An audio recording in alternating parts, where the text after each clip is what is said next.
আটা দিয়ে বানানো যায় এরকম একটা নাস্তার রেসিপি আজকে শেয়ার করছি, যেটা সকাল বা বিকেলের জন্য বানাতে পারেন, আবার চাইলে বাচ্চাদের টিফিনের জন্যও বানাতে পারেন।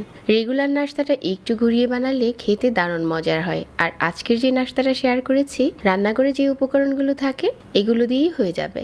প্রথমে আমি এখানে 1.5 কাপ আটা গুলে নিচ্ছি। আমি প্যাকেটে সাদা আটা নিয়েছি, তবে আপনারা এই রেসিপিতে ময়দাও নিতে পারেন। তারপর এখানে দিয়ে দিচ্ছি স্বাদ মতো লবণ। 1 টেবিল চামচ দিয়ে দিচ্ছি রান্নার রেগুলার তেল। আটার সাথে তেলটা ভালো করে মিশিয়ে নিচ্ছি। কুসুম গরম পানি দিয়ে একটা সফট গুলা করে নিচ্ছি। এখানে আপনি কুসুম গরম পানি দিলে এই ডোটা অনেক তাড়াতাড়ি নরম হয়ে আসবে। তারপর এখান থেকে ছোট ছোট রুটি বানিয়ে নিচ্ছি। এই রুটিগুলো রেগুলার রুটির মতো হবে না, কিছুটা পাতলা করে বেলে নিচ্ছি, আর সাইজেও অনেক বড় হবে না।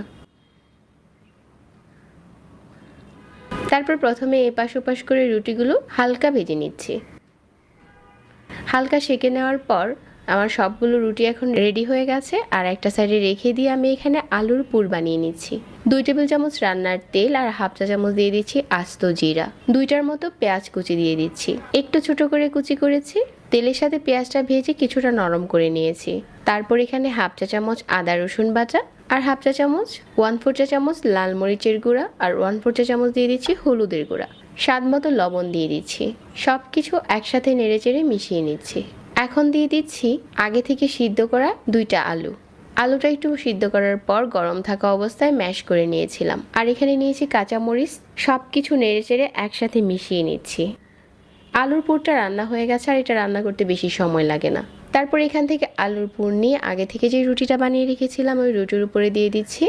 একটা সাইড করে দিয়ে উপরে কিছু গ্রেট করে নেওয়া চিজ দিয়ে দিচ্ছি। আর ডিম দিয়ে দিচ্ছি। সিদ্ধ করা ডিমটাও আমি গ্রেট করে দিয়ে দিচ্ছি। তবে কেউ যদি চান ডিম আর চিজটা বাদ দিয়ে শুধুমাত্র আলুর পুর দিয়ে ওই নাস্তাটা বানাতে পারবেন, ওইটা খেতেও দারুণ মজার হয়। যদি হাতের কাছে থাকে তাহলে দিতে পারেন, না হলে স্কিপ করা যাবে। সবগুলো যখন একইভাবে বানানো হয়ে গেছে, তারপর চুলায় তাওয়াতে মিডিয়াম আঁচে তেল গরম করে নিচ্ছি। আর এখানে 3টার মতো করে দিয়ে এপাশ ওপাশ করে ভেজে নিচ্ছি।